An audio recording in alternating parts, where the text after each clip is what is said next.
I was gonna say something. Okay, well, I totally forgot. Probably that B12 deficiency coming in here. I am deficient in vitamin A, B6, B12, D, F, K2, conjugated linoleic acid, carnitine, carnosine, cholesterol, CoQ10, creatine, heme iron, saturated fat, and taurine. Hey guys, welcome back to another episode. Today I'm joined by someone who could be making a big living doing comedy or stand-up, but he's pursuing his passion, his morals to help sentient beings on the planet, lifting vegan logic. Someone who has had a big inspiration on my own life. The first time I saw lifting vegan logic, it was through a vegan deterioration forum, a Reddit forum, and someone was saying lifting vegan logic is deteriorating right now.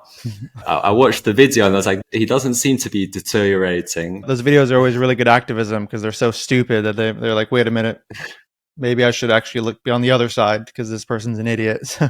So whoever that was, big shout out to them. Giving a bit more of the backstory, I was excluding animal products for health reasons from my diet. I was watching your videos. You made it clear that veganism is not a diet, but an ethical position. Something just clicked in my head. I just realized what it's all about.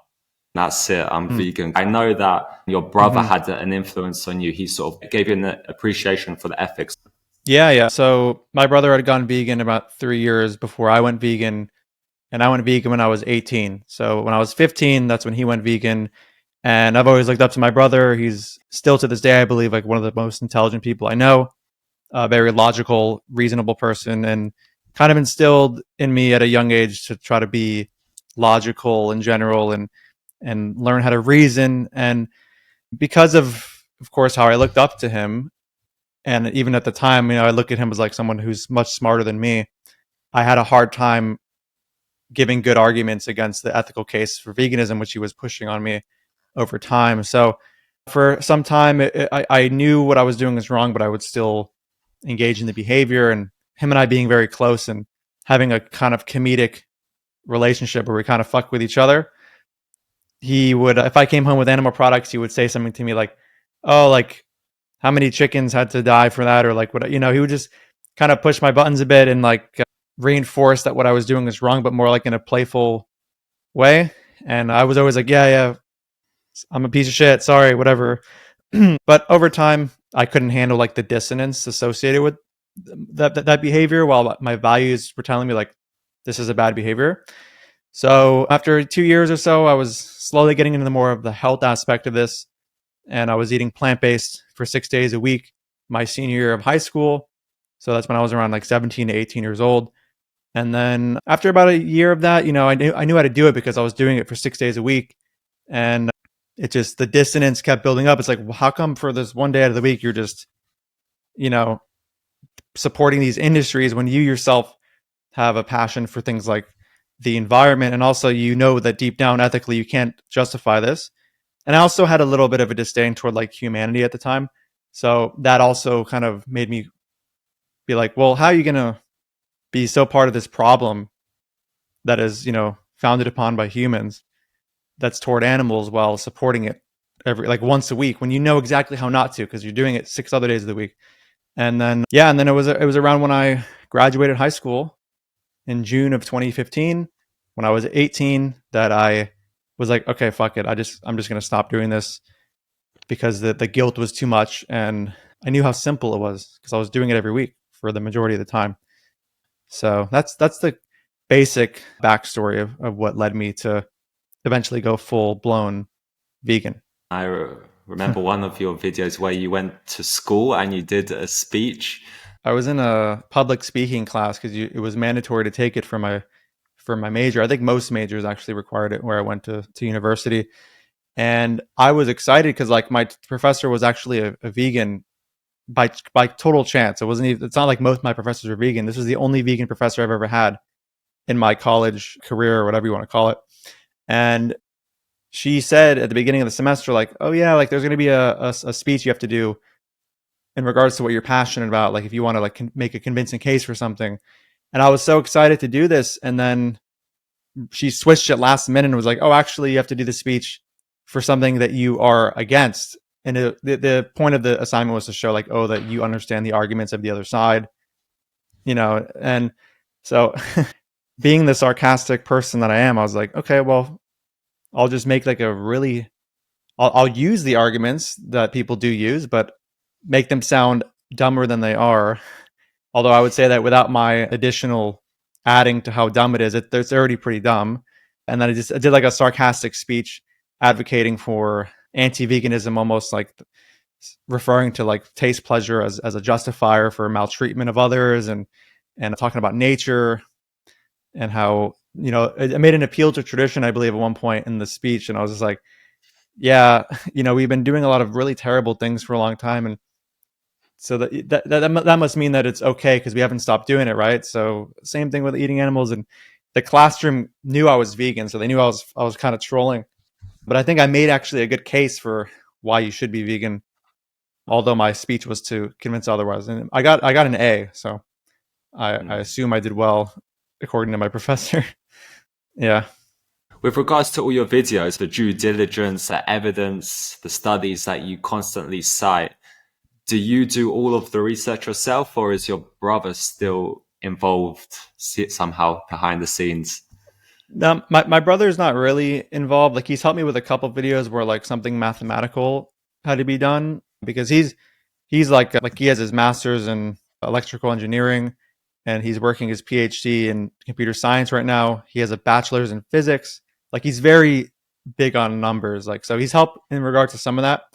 But no, for the most part, it's been research of my own, or I've been in contact with some other people, like some doctors that have discussed certain papers, and so I get information from them. There's other people I know who are getting like their masters in nutrition and stuff, and they're very well read on the literature. So I'll like confirm some things with them before I make claims, and these are people that have a much better understanding than me of like statistics and research methodology. And I'm still learning every single day, right? Like I want to get to their level, but there's just people that have been on this way longer than me, right?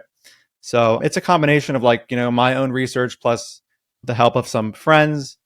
And yeah, I mean, you'd be surprised. There's a whole group of people in the vegan community that are very evidence based, and I admire them heavily, like just for being like that, because I already came from that kind of position prior to being vegan. Like I said, my brother kind of pushed me to be really based in like logic and reason and evidence. So when I found these people, it's like, yeah, I'm gonna talk to them a shit ton prior to the release of videos to confirm if what I'm saying is reasonable, this, and that, right? I'll even like sometimes I'll release a video, but I'll be unlisted, and I'll send it to some of these people and be like, "What do you think?" And they'll be like, "Yep, makes sense," and then I'll release it. So it's a combination of me and others for sure.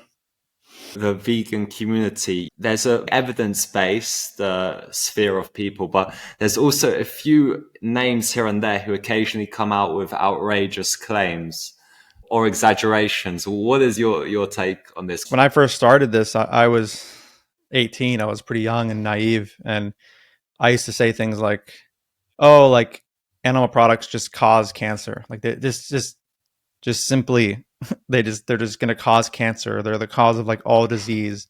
And like this is a time when I was just really passionate, just saw the documentaries and just regurgitated things I read online. Wasn't too big on like fact checking stuff, although I was big on logic and reason. I thought that like the things that were said in this documentary were sound, and like you eventually sometimes you like form your own positions about things without really taking the due diligence to like actually confirm that they make sense or they are reflected in the evidence, right?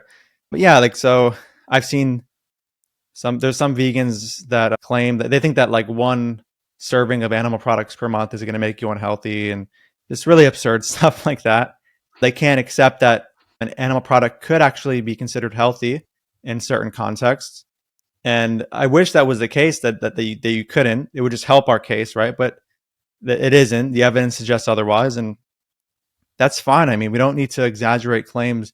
We have enough on our side with plant-based diets having the potential to be very healthy, the environmental benefit, and all that, But yeah, there's a unfortunately a lot of well, fortunately and unfortunately, like there's like unfortunately and fortunately very passionate people in the movement, and sometimes the passion can be a bit much.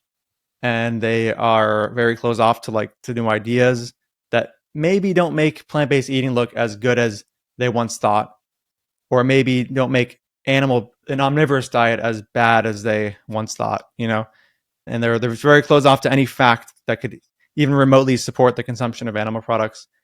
And everyone knows that who follows me, like ethically, I have an issue with animal products, but I'm not going to sit here and pretend like every single animal product is just going to give you disease in like a moderate dose, right? Like there's a spectrum of what is and what isn't healthy, and at what dose and all that. So yeah, it just, these people remind me of when I was younger and I used to just say things and not really like think about what I was saying. I was just, as long as it was pro vegan, like fuck it, we're good.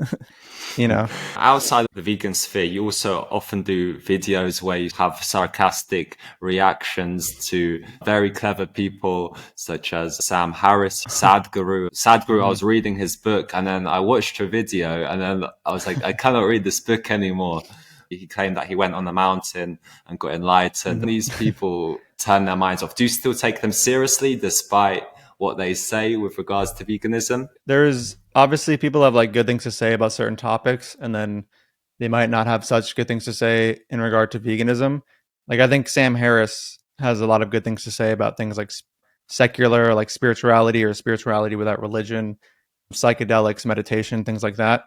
But yeah, when he starts to talk about veganism, it gets a little weird, and that's not.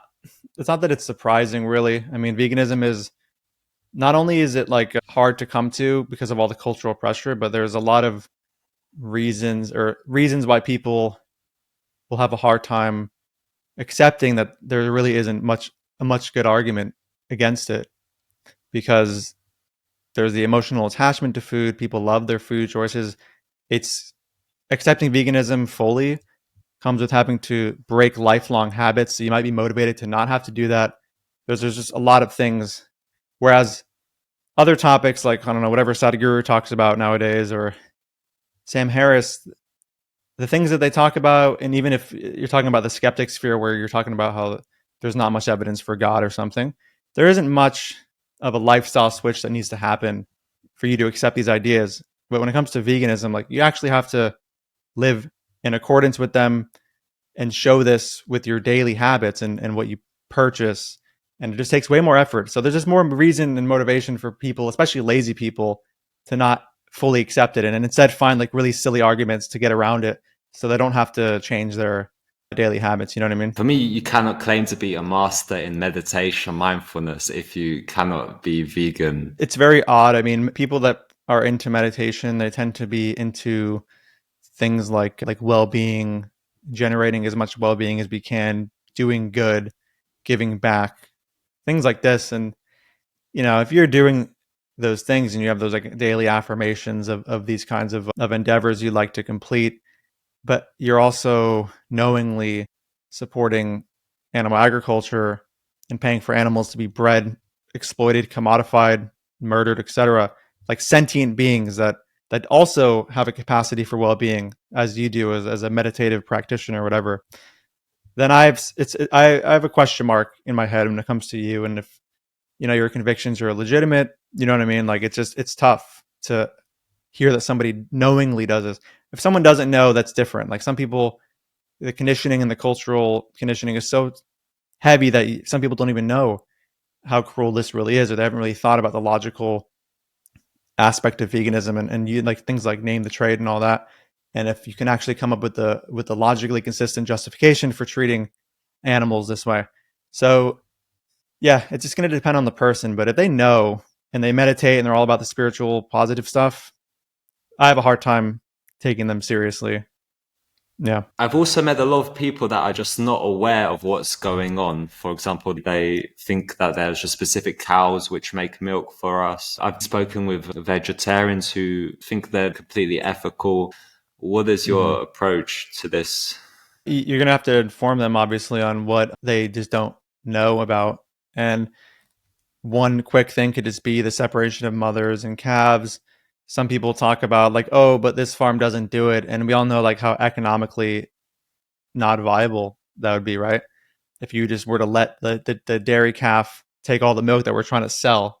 There was even one farm I covered that claimed to do this, but when you looked a little deeper, they just let the dairy calf, they just separated the calf a little later than like the industry tends to, right? So at the end of the day, there was still that separation because, and it makes sense. I mean, they're trying to make money off of like this product. Why would you let the calf drink it when you're trying to put it on the shelf to sell for money, right? So yeah, I would just have to, you just have to inform them and let them, have them understand that there's still cruelty derived from supporting such products. They're under the impression that there isn't, and that myth just needs to be dispelled. Lots of people, they try to find reasons as to why the vegan diet is not working. They just blame veganism on what's going on in their life. So you have Crohn's disease. You could have Mm-hmm. thought that veganism was the cause of this, right? The thing is, when I was 17, before I was vegan, I had my first symptoms. So I wasn't vegan at the time when I had them. So I already kind of knew that it couldn't be caused by veganism unless we think that somehow your body knows you're going to go vegan a year later and then give you disease in the past, which doesn't make much sense. But I did have a flare up maybe a couple of years into being vegan that was pretty bad, but it's Crohn's disease. Like I have it, one of my aunt has it, and then two of my cousins have it. Like it's clearly a hereditary thing in the family. And I mean, if you want to be honest, like I'm the only vegan out of the four people that have it in the family. The rest are meat eaters. And my case of Crohn's is the least severe out of everyone in the family. I'm not saying it must be my vegan diet, but I'm just saying if you're going to attribute my Crohn's disease to my vegan diet, like, well, there's three other meat eaters in my family that have it, and they're suffering way more than me and requiring like way more intensive medications. And it's not just going to be because I'm the youngest. They're one of the three people that are meat eaters that have Crohn's in my family are like 12 years old. They're much younger than me. They got it when they were 5. I got mine when I was 17. So it's anti-vegans are very silly, and they're gonna still be like, oh, it's because you're vegan, but no, it's not. And the literature, the diet literature on Crohn's disease and ulcerative colitis and things like this, I found it's very much in its infancy. So I don't like to make too many strong claims about like, oh, just go vegan and it'll solve it, you know. But yeah, because people will message me and be like, oh, I heard you have Crohn's. Like, what's your exact diet? But Crohn's is very individualistic, and people, it's a very mysterious condition. So yeah, I could have easily, if I was ignorant, been like, ooh, maybe this really bad flare up a couple years after my first flare is because I'm vegan. Maybe I need to eat some salmon. And imagine if I were to have started to eat salmon toward the end of my second flare that was so bad. I'd be like, huh, I guess salmon is solving my problems. You know what I mean? So you can already be on the way out of a condition finishing, right? And then you can start eating an animal product. And because you were already on the way out of the condition finishing and you don't understand how to infer causality, like you're just gonna be like, oh, it must have been because I ate this thing. You don't know if you were already gonna have this condition be over with had you not consumed the fish or the eggs, or whatever you want to call it. So yeah, I could have been that person, right? Just had fish around that time when my remission was occurring, and then been like, it must be the fish. I need fish to not have Crohn's flares. So just silly. I've had a few examples like that as well. The whole food plant-based crowd saying things such as you don't need to use oil. I went through a Yeah. period where I was frying using water. I wasn't getting enough calories. A group of people saying you need to eat one meal a day. And I just felt Hmm. awful, low on energy. I could have said it's the vegan diet, but then I was just like, I'm just going to eat 3 meals a day and have more calorie rich foods. And I felt better. There's so many things that can happen like that. There's variations of vegan diets that could just be bad. Like there was a time when for 3 months I was under the impression that my almond milk contained B12, but it didn't. But because I thought it did and I didn't check, I wasn't taking a B12 supplement. And then over time, like I felt a little fatigued. I got blood work done. B12 was like I wasn't deficient, but I was like entering like right below the reference range. So I was like, oh shit. And then I saw the almond milk not being fortified with B12, and I was like, let me go get a supplement. I did. And within 3 weeks or so, 2 to 3 weeks or so, I felt normal again. I felt totally fine. Now this is all anecdotal, of course, but that's just another example of like, I could have been like, huh, maybe I need steak or something, or maybe I need fish. But of course, I did not. I just needed to have a more responsible variation of a vegan diet. But why are you drinking almond milk? So this was like 3 4 years. This is like when I was a newbie vegan. Yeah, I don't touch almond milk anymore. That shit's water, basically. I like to stick to soy milk. Just more nutritionally dense, and I think it tastes better. I think almond milk just is so thin. It's like white water, basically. That's what it feels like, at least. You had me worried for a second. I was a noob, so Pea milk is quite good. Have you got it over where you are? yeah. There's a brand called Ripple that has chocolate flavored pea milk, vanilla, and then unsweetened. It's pretty good. Yeah, it's got a good creamy like thickness to it. But I think overall soy has just won for me. But I would definitely take pea milk over almond milk. That's for sure. There's a lot of different things that I think a lot of people like get into like vegan dieting or plant-based eating will do that are very like unconventional, and they can end up being things that aren't evidence-based and cause issues. Like fruitarianism, the super low calorie raw diets, the super low fat diets, the diets that are like anti supplements, where people are just like, dude, be natural though, dude, and like you become deficient in this and that. These are weird attitudes that tend to be adopted by people that get super into like just the act of dieting, like, you know what I mean? Like and they're very disconnected from like the real world of like, hey, just have a balanced diet. You don't need to like restrict every single food group, unless of course it's for ethical reasons, like the reason you wouldn't eat a dog or a cat or whatever, you know. But you shouldn't restrict, like, for example, all cooked foods. Like I don't think that you need to do that to be healthy. But people get into these weird areas online where like this is completely normal, and like little echo chambers, and they don't realize like how like no dietitians are going to be recommending that. Like you don't need to do that to get to some optimal form of health. You could just find like a middle ground that includes cooked foods, raw foods, and if you're a vegan, a B12 supplement, D3 supplement, and you're good. But yeah, Enough calories and take a multivitamin. yeah, it takes care of most of the issues I think people would have. Did you have a problem with high fiber at some point? There were times when I was combining like a lot of legumes, like black beans, with the lentil pastas or the chickpea pastas, and that would be like a boatload of fiber at once. So I had to like make a decision, like, okay, I'll just go back to like regular pasta and then keep the legumes. And I felt much better after that. But yeah, I had a lot of fiber at certain points, and there was just kind of like pervasive like bloating that would occur. And so I just lowered it and I was fine.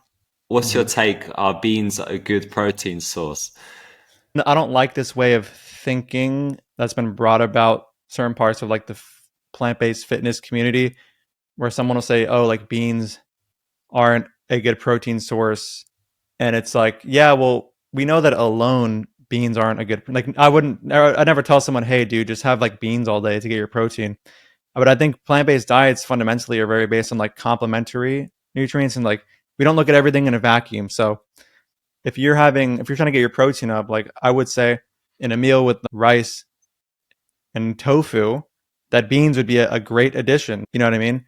But of course, they're not going to be that good of a protein source in isolation. But I think in a complementary sense, they're totally fine. People will demonize like particular foods and say, oh, like nuts aren't a good protein source.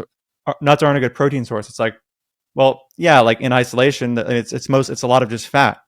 But if you have nuts alongside something like a protein shake or something, it all adds up to this end result where your leucine is past the threshold it needs to be, and you hit your protein goals. Like if I don't hit my protein goals by 15 grams because I, instead of having like 200 calories of beans, I had 200 calories of rice, it's like, well, I could have had the beans instead, and like I would have gotten to my goals. So in that scenario, it's like I think the beans were a good protein source. So I think it's contextual. I think you can't just like demonize a certain food and then act like the context doesn't matter. Does that make sense? For sure. Tell us again how you see veganism. I see veganism as a very rights-based movement, and not really one based on just reducing animal suffering. because I think there are situations where you'd want to do the thing that doesn't most reduce animal suffering. So, like for example, if you had to violate somebody's rights in order to cause less suffering, I don't think that's always going to be the best thing to do. Take like the trolley problem as an example. So yeah, I take veganism to just be like the logical extension of human rights, and within reason, of course. Like if you want me to be like super specific, obviously like not the right or the privilege to drive or vote, but what we would do in a situation where you're not driving or voting, but like a life or death, or like the right to life type of situation. So yeah, it's hard to get into. I mean, I have a whole video on it where it's a bit more coherent and clear what I mean. But yeah, I just think animal rights is a much better representation of what veganism is about, as opposed to, oh, we need to reduce animal suffering. I think the definition that you wrote in your video was seeking to extend basic human rights to sentient non-human animals. Right, something like that. It's about preventing rights violations. If we move on to then crop deaths, a lot of anti-vegans, they have a eureka moment when they discover this. Sort of the rights sort of logically debunks this argument. You can look at crop deaths from two perspectives. You can look at it from like a deontological perspective, where you don't really view killing in defense of crops, in defense of a food supply, to be a rights violation. Same with incidental deaths. We don't really view that to be a rights violation. But if you're a pure utilitarian, it's also not even clear that crop fields on the net generate an increase in disutility, because when a crop field is created, it's replacing a wild field. And wild fields have tons of suffering with like predator-prey cycles, disease, starvation of animals, you know what I mean? So I'm not saying that crop fields have less suffering than a wild field, but I'm just saying it's not totally clear which one has more. So if someone is purely a utilitarian and is cared about reducing suffering, it might be the case that crop fields are actually good. And this comes back to nature not really, in my view, being a moral thing. Nature is filled with tons of amazing things, but also tons of terrible things, like animals being eaten alive, or animals starving to death, or animals having a disease and slowly dying, and then a predator catches up to the diseased, disabled animal and just eats them alive. So that there's that as well. But for me, as a rights-based vegan, like, yeah, I genuinely don't see killing in defense of crops to be a rights violation, and I would accept the same treatment in hypothetical humans who we couldn't reason with, who had we not intervened on their attack toward our crop field, we would starve to death, and we wouldn't have a working food system, and civilization would fall. You know what I'm saying? So yeah, I don't know. Crop deaths is an interesting one. It gets brought up all the time, but I like to ask people the utility question, just to illustrate to them that they don't even know if crop fields increase death on the net. You know what I'm saying? And I think it's an interesting thing to point out that like they don't actually even know if crop fields, in regard to death, even increase overall death.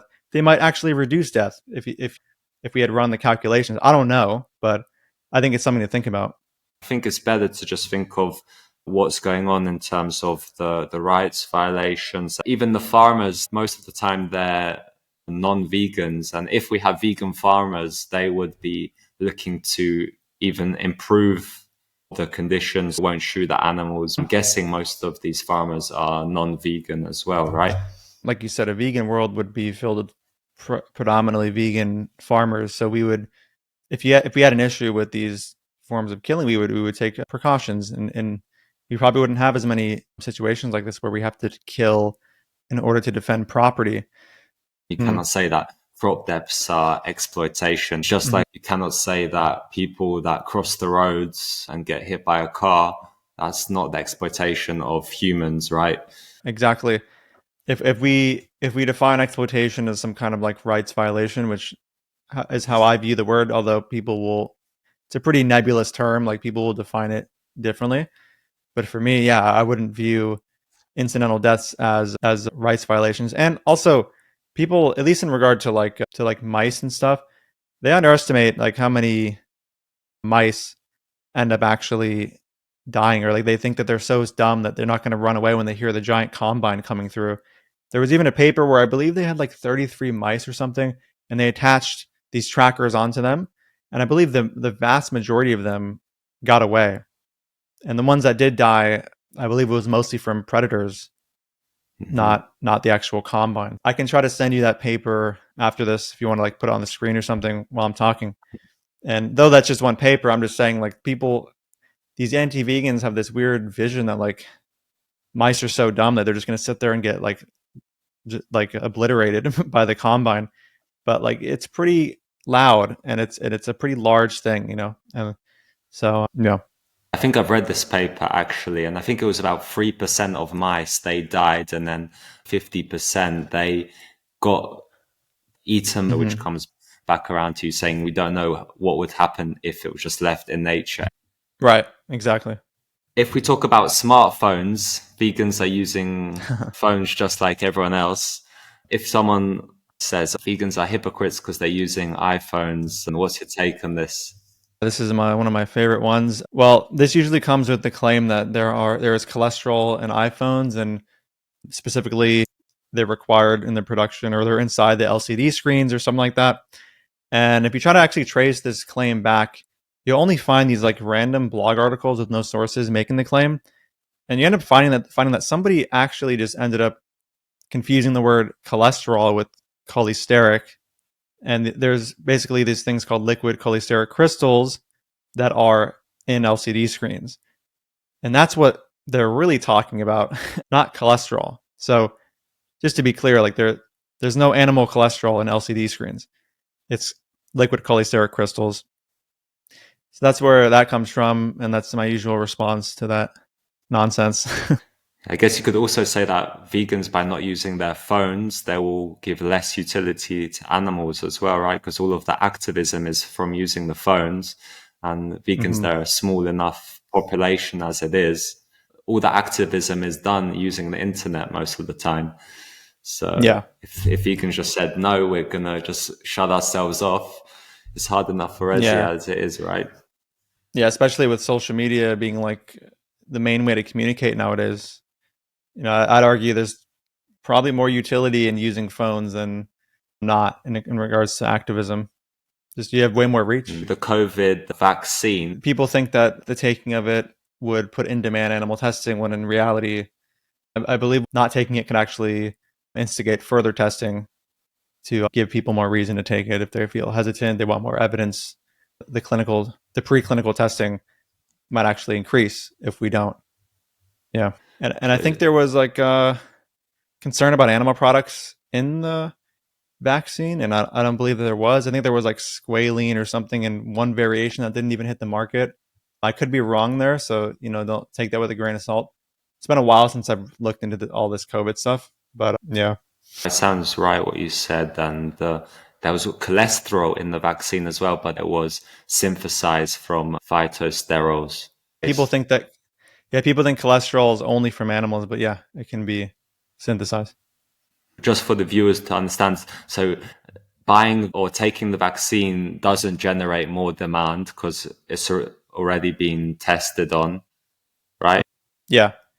And then ingredients wise, there's no animal products in it, so at least, I mean, to my knowledge, I haven't looked into this in maybe a year, but yeah, from what I remember, there isn't. The vaccines helps avoid the risk of the virus passing on to animals as well. So if you're vaccinated, it's also helping animals around you. That's another way to think of it. Last week I was doing some activism. A group came up to me. We started having a little bit of a debate.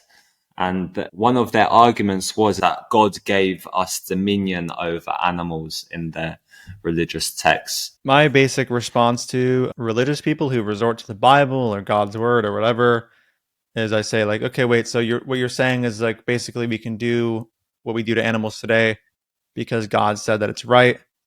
And then they'll be like, yeah. So I'll be like, oh, so because God said it's right, you think it's fine to do? They say, yeah. And I say, okay. So if tomorrow we ended up finding out that we found like a bunch of scripture and text that was just buried, I don't know, like we just, and all historians came together and it was fully agreed upon that what they had found on this day is completely accurate, and we need to change the teachings of like, let's say Christianity, right? And there was something about let's just use a really crude example. Like it's ethical to torture 7-year-olds who are left-handed. I'm just making up on the spot. You ask them if they would be okay with that because God said so in this hypothetical. Because remember that the point of the questioning is to get them to say that if God says something is right, it's right, and you're allowed to do it. So in that scenario, if we find out that God was like, oh yeah, it's cool to torture left-handed 7-year-olds, would you do it? And if they say no, then they're contradicting themselves, because they said that what God's word is God's word is the determinant for whether or not something is good or bad. And here we go. There's a situation like this, and they're not accepting that it's good when God said it was good. So that's usually how I go about it, because resorting to religion and the Bible, and it's like there's so much you can do in the other direction.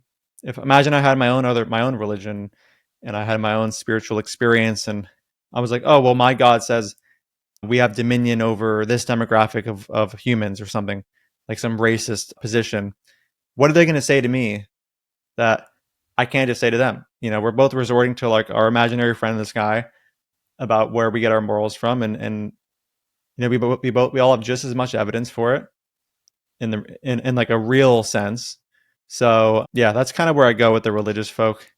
I know there's like some vegan interpretations of the Bible you can make, but because of how subject to interpretation religion is, I like to just go straight to the logic instead, just to avoid that whole conversation, because I'm not a big expert on the Bible and all the different quotes, but and because of that, I just go straight to the logic, and like you just show someone that their reasoning from the get go is just absurd, right? Yeah, that's a good way of looking at it.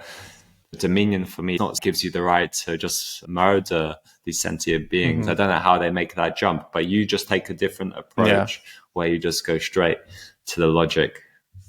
Yeah, it saves me more time for sure. Your family is religious? Well, they're Jewish. They're like half religious. They pick and choose what they do.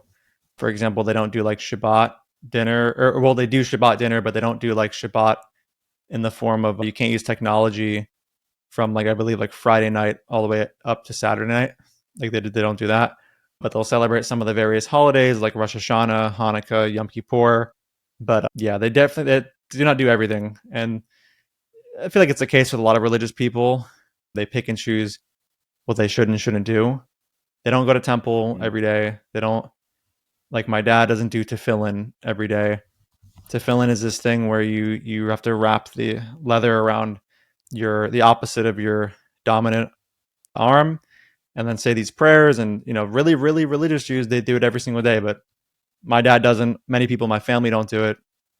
So yeah, it's definitely a pick and choose type thing with them. They do like the dinner on Friday where you like say a little prayer or whatever, but they no, I mean like the TV is turned on right after that dinner, which is like you're not supposed to do that, but that's what they do. If you ever wonder why, I don't know if you live in an area where there's Jews, but you see on Saturday rabbis and Jewish people like walking somewhere, it's because they can't use a car on that day and they're walking to temple to pray. Yeah. When your family is having dinner, how does the conversation usually go? How do they react to your eating habits? Yeah, they eat meat. I mean, I've definitely influenced both of them to lower their meat intake, and there's different like vegan products in their household now. But because I'm vegan, my brother's vegan, I have a cousin who's vegan, my niece is vegan, and my sister is vegetarian, and her two other kids are vegetarian. There's a lot of like requirement for her. If my mom's going to prep food for us, there's a lot of requirement to make vegan stuff. So there's not really much complaining on their part. In fact, I don't know if you know, but in Judaism, you can't actually eat meat with dairy, and there's like a certain time frame. Like so Jews don't eat like cheeseburgers, for example, and they also don't eat pork.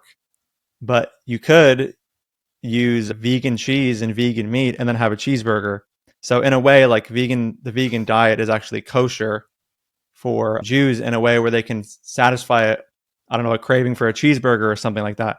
So my mom has also had fun with making dishes that incorporate plant-based mock products that she couldn't have done with actual dairy and actual meat. And like there's many Jewish events where if there's any dairy products that they're using, you'll see that there's no meat because you can't combine like in the same kind of meal. But then if you see that there's meat, you'll see there's no dairy. But with the vegan stuff, you can do both. So in a way, you could say vegan products are convenient to Jewish people if they're trying to have like cheese and meat combined. That's interesting. That you don't have any tension. Yeah, there's vegans who do that. I have a feeling that that's a thing that people do in the beginning when they're in their more like mad vegan phase. But I think you learn over time that like if you want to keep your relationships, you kind of can't do that. Plus, at least in my experience, being more like patient and eating with them and showing them your vegan food or whatever has made people more interested in lifestyle and maybe even cause them to like start replacing some of their foods with plant foods. Now they're not totally vegan, but like I think at least from a supply demand perspective, it's good. It's a good thing to persuade people to at least like swap out some products. But yeah, I mean, if you talk to my parents about veganism and ethics, they're not really like they don't care. Like you can't really get them to care in the way that we say we do. But I can still like do things like, oh well, this is kosher, go eat this, or like, oh, this is healthier, go eat this, and like that's what persuades them to make the switch in their habits, which will cause a difference in like the supply demand chain. So I just do that instead. We trust me. Years ago, me and my brother both tried, like, but it doesn't. They're not interested in the ethics. Compassion, I think, is important. Showing people the good side. It really is going to depend on the person. There's people that have said calling me a piece of shit and yelling at me are what made me switch. And if somebody being super nice and beating around the bush with me wouldn't have made me switch. So it's going to depend, I guess, on the person, right? But I'd say for the majority, the more compassionate response is probably more ideal, right? I've seen also different people's approaches have different effects on the same person. Mm-hmm. So how do you deal with people that do mental gymnastics when you start getting into discussion with them and try to divert attention away from the victims? I find that kind of behavior normally comes with saying a lot of things at once. So I kind of try to bring the conversation to like a kind of one by one approach where I'm like, okay, wait a minute, like let's approach all this like one by one. You've said like many things there, and I want to just slow us down so we can be a bit more systematic with the way we're discussing this topic. And I think that's a good tip overall if you're trying to keep a debate on point, or if somebody's doing mental gymnastics, to be like, okay, wait a minute, because I feel mental gymnastics a lot of times comes with like rambling and just saying things that are completely irrelevant to the topic at hand. So I think pointing this out and making them aware of this is probably a good start. And then saying like, listen, let's go about this one by one. Try to come across as reasonable as possible. Don't get emotional, because these kinds of people that do mental gymnastics, if you get emotional or say something kind of offensive or whatever, they may just now point at that as a diversionary tactic and be like, oh my God, you're being so this is why I can't talk to you about this. And like, so just to avoid that from happening, probably try to stay as reasonable as you can, keep things chill, be down to earth. And yeah, I mean, some people will do mental gymnastics forever, and then you have to just realize, okay, my time could be better spent talking to somebody else, right? If those tactics don't work. You think it's better just to abandon ship and say it's not working with this person? If you've tried everything and they're just continuing to be closed off to even what you're saying, you can usually tell, like, if someone's interested in this discussion, if they're truly listening and they're not like interrupting you when it's unwarranted, or when you're talking and you're trying to make a point to someone and you can just see in their face and their movements that they're just trying to say the next thing they want to say, and they're not actually listening to what you just said. And they're not, these are kinds of people in general, not just with veganism, that you don't want to talk to. I mean, they're not fun to talk to, and the conversation is not really two-way. It's one way in their view. And yeah, people will do this with veganism, and they just keep going and going and aren't actually listening to the words you're saying. And I can't convince somebody who's not listening. You know what I'm saying? I've got you there. Yeah, I don't care about animals because they're animals. I care about them because they're sentient. So take the more easy example, like a sponge. Like, people can be uncertain about the sentience of an oyster, but a sponge, I mean, we can all agree that a sponge is not experiencing anything if you look at their quote physiology. So yeah, and that's a good example of like, okay, well, it's an animal, but like, why should I care? You know, sentience is clearly what we care about in regards to animal rights. It really should be like veganism. If we can go back in time, it should be called something like sentientism or something. But it's kind of too late, I would say. But yeah, like I don't really value animals for being in the kingdom Animalia or whatever. Like that's not what matters to me. What matters is that they're sentient. They have a subjective experience. They can feel pain. They can suffer. They have desires. That's what matters. Not like, oh shit, they're in the Animalia kingdom. Like that doesn't, to me, it doesn't mean anything. So yeah, just like if a plant was sentient, like a specific plant, like we would put them into our circle of moral consideration. And that's what veganism really is. If you talk to a sane, like a rational vegan, they'll tell you that yeah, sentience is what we care about, not the fact that this thing is an animal. You know what I'm saying? I think most rational vegans, if you really sit down and have like a calm discussion with them, you'll come to the conclusion, both of you together, will that like sentience is what we care about, not animals per se. You're doing a really good job for the vegan movement. You've changed my way of thinking. Years ago, I was in Vietnam. I was eating dog. They convinced me a traditional thing. They had it during the war. You've sort of helped me form clear logic in my mind. I'm very grateful for that. That's awesome to hear. You can only be better in the future. Yeah, you can't be too upset with yourself. There's so much conditioning involved. You know, we were literally forced to eat that stuff when we were babies too. If you were in a non-vegan family, and all the advertisements and your parents saying it's healthy and it's this and that. So I don't get too upset with myself for the most of my time being a non-vegan. Maybe more when I was aware and I still didn't make the switch. Those are the parts where I'm like, you know, definitely could have been more ethical there. But yeah, I wouldn't be too hung up over like before you knew, right? Do you believe that we will see animals given equal rights in your lifetime? Maybe with the coming out of cultured meat, I think that's going to be something that makes the vegan message a lot more palatable. If it's brought to scale and it's the same price, if not even cheaper, more environmentally friendly, maybe even healthier. I'm not totally sure, but definitely more ethical.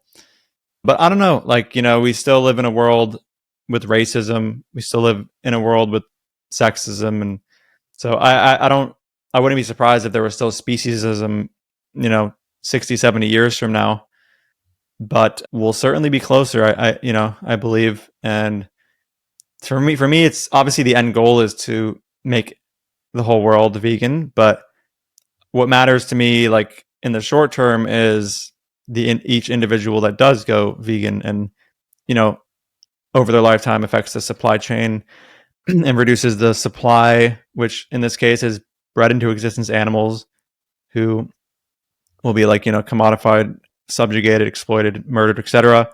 So that's what I like to focus on because it's a bit more of like a realistic goal in my lifetime. But of course, the end goal is going to be a vegan world, right? You've got the skills to be a lot bigger doing something else. You can see just how much drive you have for this important issue. Yeah. Well, thank you. I appreciate it. I definitely think it all needs more work. I'm always trying to get better with these kinds of things that I record. But yeah, I mean, I'm also a drummer, and you know, maybe at some point I would try to become a musician. But I would always, you know, use my platform to still promote animal rights and things of that nature. So, is stand-up comedy something you've considered? it's funny. People have asked that. I'm not totally sure. I mean, maybe. I like comedy. I like humor. I'm a big fan. Even in person in my social relations, I guess I troll a lot, make jokes and stuff. But maybe, I mean, who knows? I definitely like writing funny stuff, you know. So it's a possibility, you know. But for now, I guess I'm more focused on this. And there's a lot of room for comedy in just responding to anti-veganism because that itself is comedy. So for me, at the moment, it's a good outlet for me to channel my inner comedic self. So I'll continue to do that. and we'll see what happens as time goes on. And how do you get inspiration for content? Do you have people send you videos, or where do you come up with all your different ideas? I mean, people are constantly sending me like, "Oh, look at this guy. Can you make a video on this? Can you make a video on this?"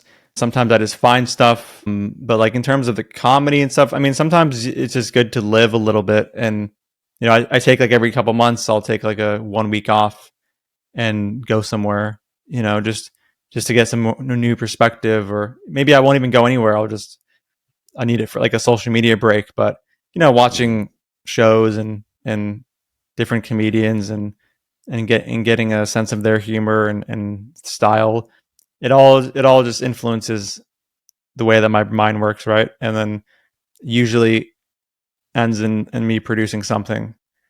I'm sure a lot of my humor comes from like George Carlin and the more dry types of comedians. I don't know if you know who George Carlin is, but he's dead, unfortunately. But he's easily one of my inspirations, even intellectually, but also comedically. I find him super funny. It was great to have you here. You've got a book debunking every argument against veganism, which I invite everyone to download. YouTube and Instagram.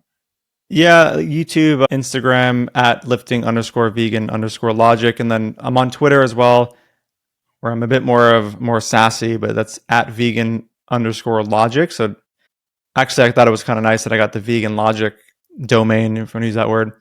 And then I'm also on TikTok, but I don't really care much about my TikTok. I just kind of repost stuff there when I feel like it. But yeah, that's where you can find me. Great to have you here. Thank you for having me. It's been really fun. And yeah, I always feel like saying, and I'll see you in the next video during these exits. So I'll see you guys in the next video if you watch the channel. Thanks a lot for tuning in. The release of this interview nicely coincides with Lifting Vegan Logic being 8 years vegan. Lifting Vegan Logic is also known as Daniel Ishay. I would just like to mention briefly that Daniel's grandfather sadly passed away shortly before we were set to record the interview. My deepest condolences to him and his family. I'm very grateful that he still managed to record despite this tough period of his life. I wish Daniel best of luck in the future with his activism. I'm sure he's going to continue to spread veganism around the world through his sarcasm and humor as he did with me. Many people respond well to humor. If you feel that you would like to support Daniel so that he can do activism full time, then you can support him through his Patreon page, which we will link in the description of this episode. You can support Foolproof Mastery in a number of ways. First of all, please subscribe to our YouTube channel and leave a review on Apple Podcasts with an honest opinion of what you think. Leave plenty of comments on YouTube and share with your friends, family and colleagues if you feel that you have learned something new, in order to keep on getting the knowledge out to as many people as possible. Finally, keep on living every day to the maximum, and see you next time for another episode. Ciao.